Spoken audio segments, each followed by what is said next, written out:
when I had first gotten sober, I realized I didn't know anything. Really, my best thinking had gotten me to the worst point of my life. And so, it's kind of like listening to Joe Dispenza and retraining your brain. I had to retrain everything I thought I knew. Dorthy! Hi. It's good to have you. Good to have you here with me. Yes. Yes. I know we, on the last podcast, interviewed your amazing husband, Steve. Yes. And that was a lot of fun. And now we get to meet his other half. Here I am. And here you are. So we're excited to have you. Thanks. And a lot of times when there's business partners and couples, like in our mastermind, like you guys are, I do it together. But when Leo and I were talking about this, we just said, there's so much to offer in such separate ways, because you guys work together beautifully, but you're so different too. Right. And I said, I think it would just be the best fit that we have you each on a podcast and you each share your story of how you're here, Right. where you started, what you've been through, and inspire listeners. So tell us who you are, where you're from. I'm from Eastern Kentucky. Yeah. So my parents met at UK. Grew up down by Natural Bridge in Jackson City. Yeah. And my dad was in law, and he and my mother separated. She was a nurse down there. They separated, and then he passed away in '93. And my mom was from Louisville, so that's how I ended up in Louisville, Kentucky. Okay. So, 6th grade, started a parochial school. Had never even stepped inside a Catholic church. Yeah. Learned a lot. Wow. Yeah. So that happens, and you're Go to Atherton. That's interesting. That's a switch. Next step, isn't it? So I went to Atherton, and probably always had dreams of being like committed to school and doing school activities, and really just kind of got caught up with the wrong crowd. And at the time, I wouldn't say it was the wrong crowd. I would say it was the fun crowd. Okay. Yeah. So. Well, and you and Steve both, of course, now have a real estate portfolio and a beautiful daughter and such an incredible life. But going back and really starting to delve in, you said the wrong crowd or the fun crowd, whatever that meant to you back then. Tell me a little bit about that. How did that transpire? How did you get hooked up with them, and what began to happen in your life? Well, I have my master's in social work, so I'm a big believer in mental health. Okay. And I would venture to say that there were probably things that I needed to process, or growing up without a father. However people want to look at it and interpret it, I would say that there was probably parts of me that needed healing from early on. And my mom was a single mom raising 2 kids. She worked 3rd shift at one point. She worked 2 and 3 jobs at one point. We were talking before you came back in, like growing up middle class to make it look good enough, but never having excess. Yeah. And so I didn't grow up in a bad house, but I grew up in a fatherless home. I grew up with a brother who was mentally and physically and emotionally abusive, and started hanging out with kids at school who were partying. And I wouldn't necessarily say that one correlated with the other. I would say it was the perfect storm, probably. So how old was you when you... I would say I was 14 when I first started partying. And sometimes when I look back on it, I'm like, okay, well, what's normal? I know that not every 14-year-old does the things that I did, but what's normal, like experimentation, or kids are going to kind of dive into some parts of that possibly in their life. And so I don't think that the line had really been blurred there. It was just high school partying. Well, it's interesting too, because there's some things as you look, again, referencing your beautiful little daughter, right? Like looking at her, I'm sure there's things that you want to help her avoid, right? And also you look at life and everything happens for a reason and works out perfectly. To now, I often hear you showing gratitude, thank you, God, that I am where I am. I'm very blessed to have that experience. Yeah. We had the babysitter at the house last night, and I said, I wouldn't trade that for anything in the world. So at 14, you start partying. What happens over the next 4, 5, 6, 8? Well, I'm a straight A student. What's next? I'm a straight A student. Going to school, I always did really well in school. Attempted to play several sports that never panned out because, partying held precedence over all that. And so I, at like 17, this was a while ago, probably 23 years ago. It's when like the rave scene had hit and started hanging out. My elevation of friends leveled up. I'm hanging out with drug dealers. I'm running drugs from, especially when I went to college, from certain colleges to other. So just stayed in that lifestyle. And as the lifestyle grew and elevated, so did my drug addiction. So was you just running drugs, or was you also using at the time? Using. Yeah, for sure. And that lifestyle just kind of grew. I graduated Atherton, went to Northern Kentucky for 2 years, and then left the person I was with up there and came back home, went to JCC and got my associates. But my drug addiction had just really spiraled. It was back the whole pain pill, Oxycontin train, and that leads into other things. And of course. So it was again like the perfect storm, and the timing of like where I was at, who I was with, and who I was hanging out with, and always seemed to hold a job. I was really always a bartender, opening up restaurants or door-to-door sales for AT&T, and was always able to keep that facade on throughout my drug addiction until the very end. And so that went on literally from my early 20s until 32. So a decade. Yeah, a long time. A very long time. But, bouts with police started to impede on my life, my house getting raided. I've never been to jail, knock on whatever, that's probably fake wood, but we'll knock on that. But I've never been to jail. I also worked at the courthouse for a long time, and I worked in drug court, ironically. And so always able to manipulate and try to like figure my way out of things was a big part of that. So, and towards the end, it just starts spiraling out of control quicker and quicker and quicker. So what was that moment for you, going from 14, starting partying, and early 20s to that decade of drug use, to that moment where you said, this is out of control, I need a change? Well, dark. I would say that's one word to describe it, is just a very dark spot. And, I share with Steve a lot how I would pray for the end. Not really having a belief, like knowing, I think I've always known that there's something greater than probably anything physical in this realm, but of course, no real like guide or direction as to what exactly that was. And through my drug addiction, I think that part even got dark, is to like, well, there's really nothing to believe in. And I was, the reason I started going to treatment, in and out, and it was because I was on an antidepressant. And the doctor at the time was like, yeah, I can't prescribe you anything else. Like, you need to go to one of the treatment facilities in Louisville. You have a drug problem. And my mom was with me yesterday. I was cleaning a house, and she came over to sit on the stairs and talk. And I said, thank God for her.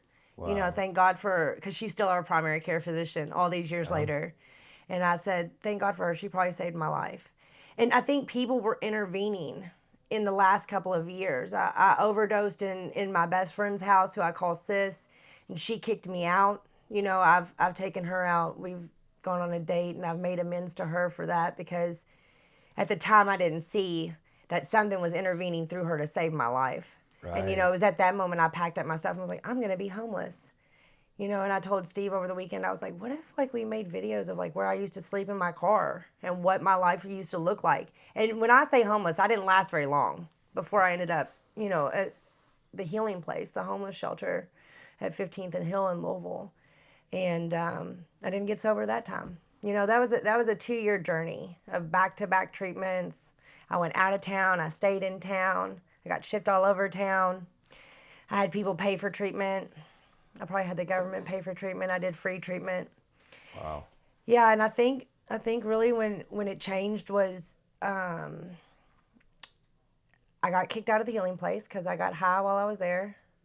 And the woman who was running it said, I don't think that you're ever going to get sober in this city. I strongly suggest that you go to Harlan, Kentucky. And being from Eastern Kentucky, the last place I wanted to go back to was anywhere near Eastern Kentucky. Yes. Wow. Especially the poorest county in Kentucky. And so, So what'd that do to you when she suggested you go to Eastern Kentucky? oh, I didn't go. I went to a sober living in the west end of Louisville. But I felt something come over me within the first 24 hours of being there. And I was really, I think I'd gotten high on the way to the house. So I was on property restriction and somehow had finagled my way across the street to a meeting where I saw another THP sister there. And I begged her to use her phone, and I called my mom and I said, if I stay at this house in the West End, I know I'm going to die. There was a girl who had just overdosed and died there that I had known. The woman who ran it was interesting, you know. And so my mom came the next morning and picked me up and took me to Harlan. And I stayed down there for 6 months. But I think living the way I lived, like I can do institutionalized living really well and follow the rules, you know?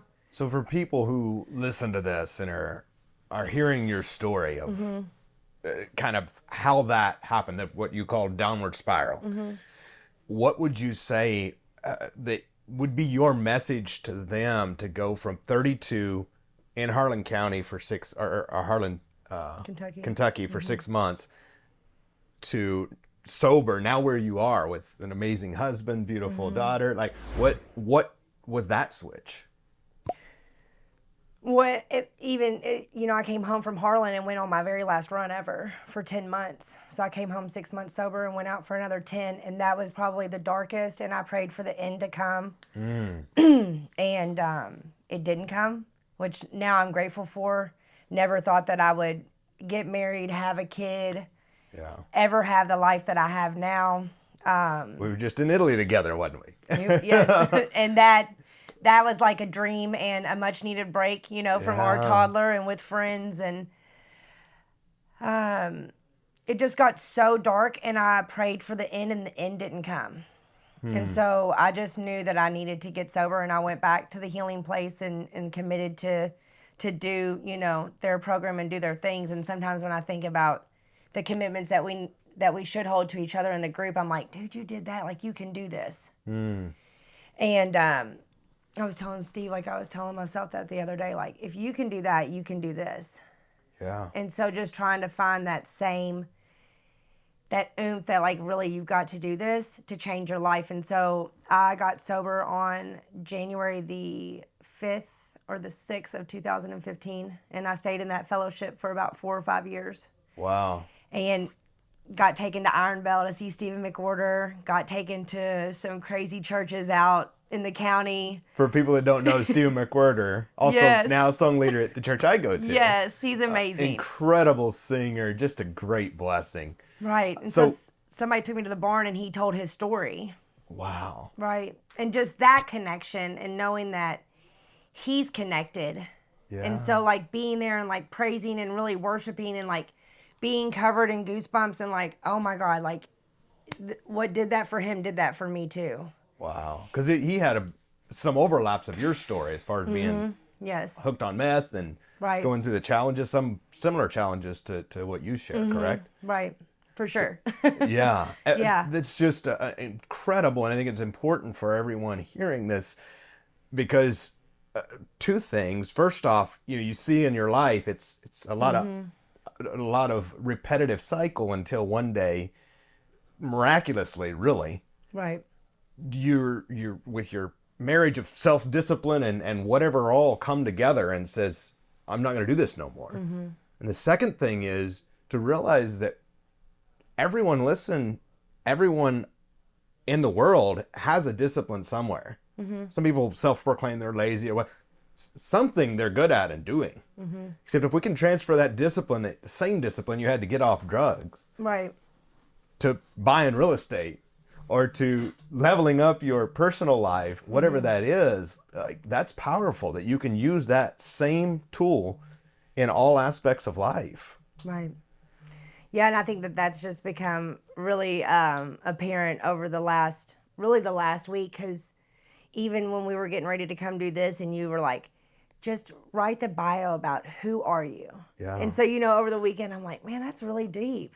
Like, I don't know, even the last time that I've really, like, sat down and done a lot of that work. I did it a lot at the beginning of this journey, a lot of inquiry work, similar to like the Freedom Life stuff that we've done with you and Leo. Yeah.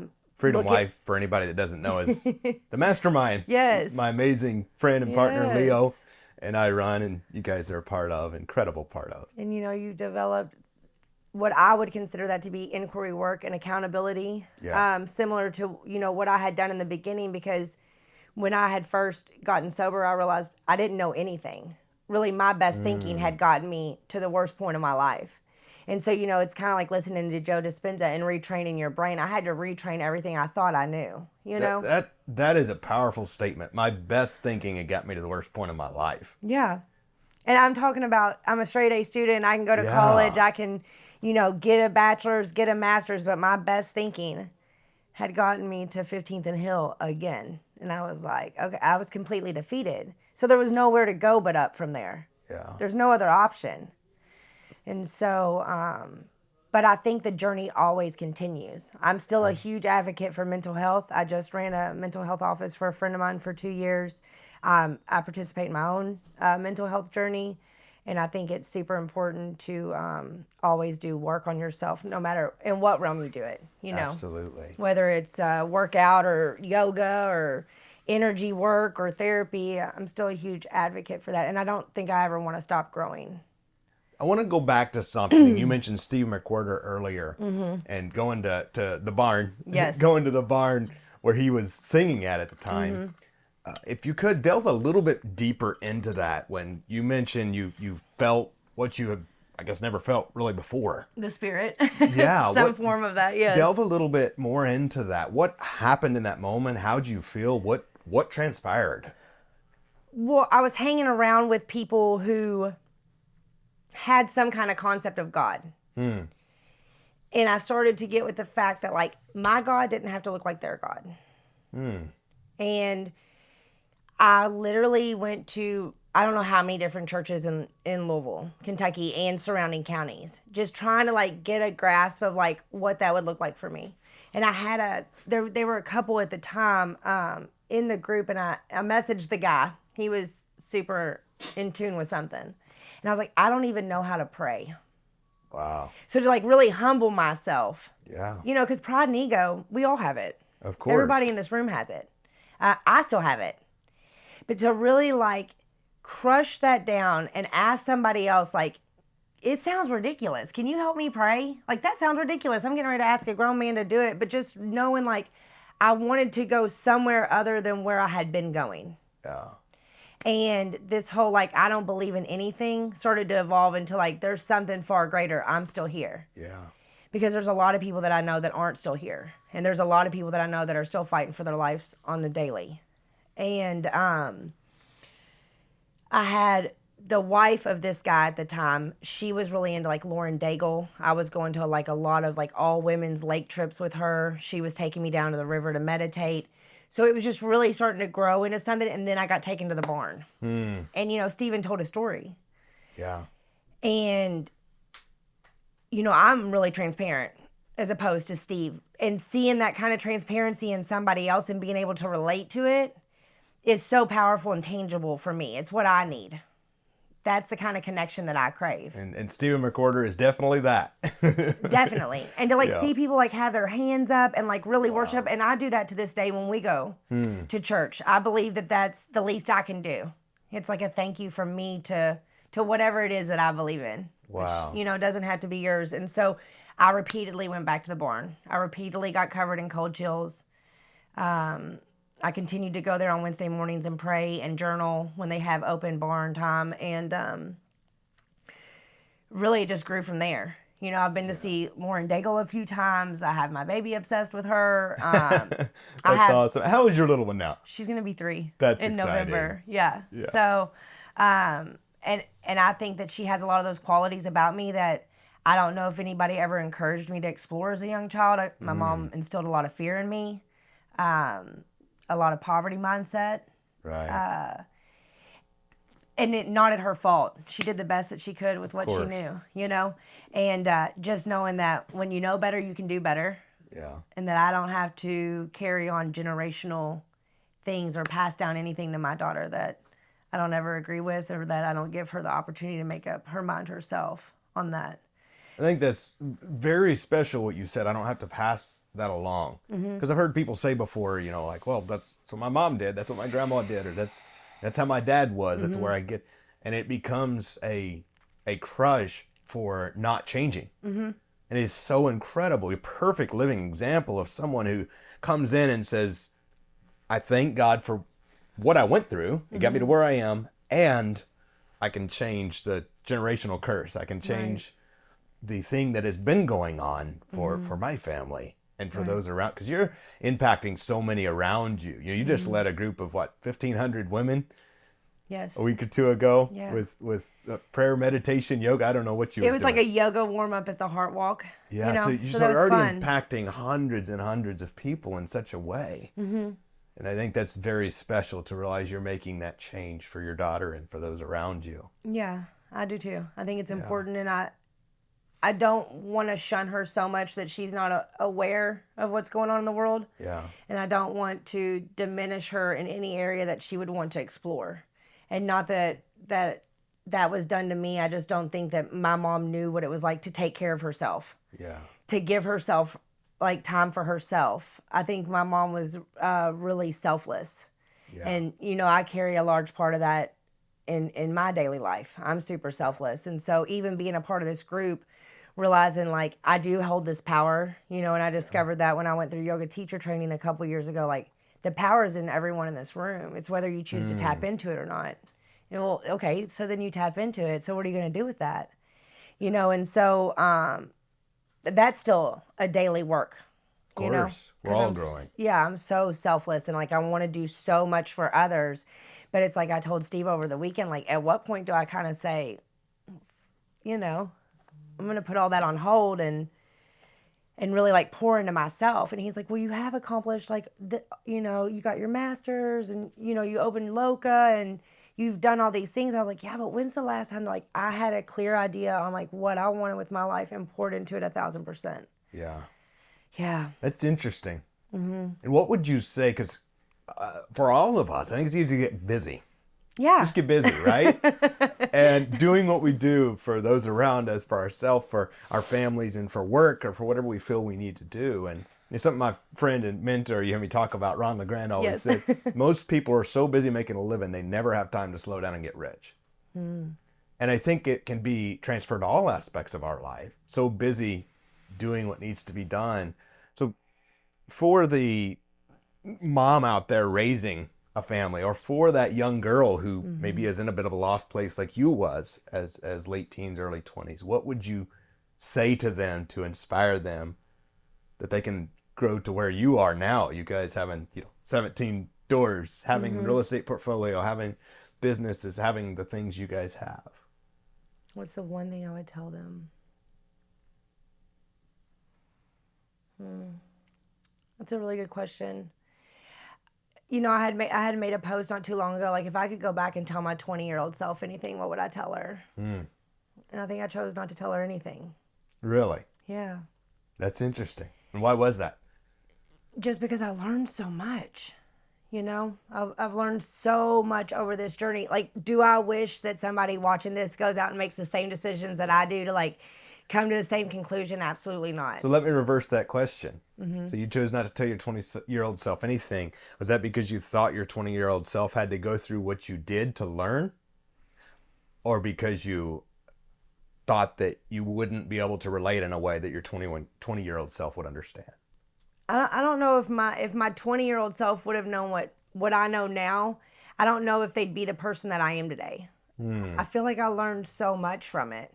And I don't know if that's for the better or the worse. I don't know if it was for good or for bad that I learned the things the way that I learned them. But I do consider myself super resilient. I do consider myself to be determined. Yeah. And I persevere pretty well. But if I could go back and tell anybody that's watching this something, it's to never give up. That's important. Never give up and really have something that you can rely on. That's not a tangible or physical person or place or thing or kid. So deep faith. Deep faith, because really that's that's what's gotten me through some of the darkest times. Is that what causes you to never give up? Is a deep faith? Probably, yes. Yeah. And trying to like really just stay connected to myself. Yeah. Which can, be both beautiful and really messy. Hang on for the ride, That's awesome. Yeah. Well, good. Anything, this has been so incredible and powerful. Yeah. And I'm glad you shared this, because I know whether it's somebody or a whole lot of somebodies are going to be hearing this, that get strength and gain wisdom from what you've just shared from your life. But what is the one final thing you want to leave our listeners with? That sometimes you'll just have to jump off the cliff and see where it takes you. That's and good. Just trust. Yeah. That's what I did when, I opened Loca last year. I've already closed it.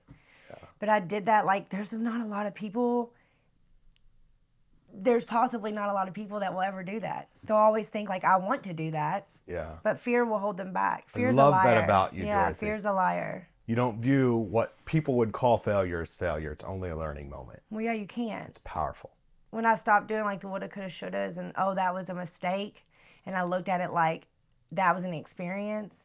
Yeah. I met that person, even though it might not have been the best situation, it taught me something. Like when I started trying to flip that, and a lot of that's come even from being with Steve. Yeah. Growing up in a negative household and then really seeing like the power of positive thinking and being aware when I'm being negative and critical, which is, still creeps in. But, speaking of the power of positive thinking, by the way, I'm on a kick about that book. You just did read that book. What is a book? It can be that one or something else. What is a book you recommend everybody read? Think Like a Monk by Jay Shetty. Okay, good. Game changer. I am reading the Master Key System right now. But Think Like a Monk. Yeah, or The Universe Has Your Back. I like that one too. That's awesome. Well, thank you so much. Should mix it up. Yeah. I love that. Thank you. All right. Was great. Well, thank you, Dorothy. Yay. Thanks so much for watching. And if you like that video, hit the like and subscribe button so you don't miss any more. Comment below what you got out of it. It'll help with the algorithm so we can continue to spread incredible information to awesome entrepreneurs just like you and spread the message. Thanks for all the support.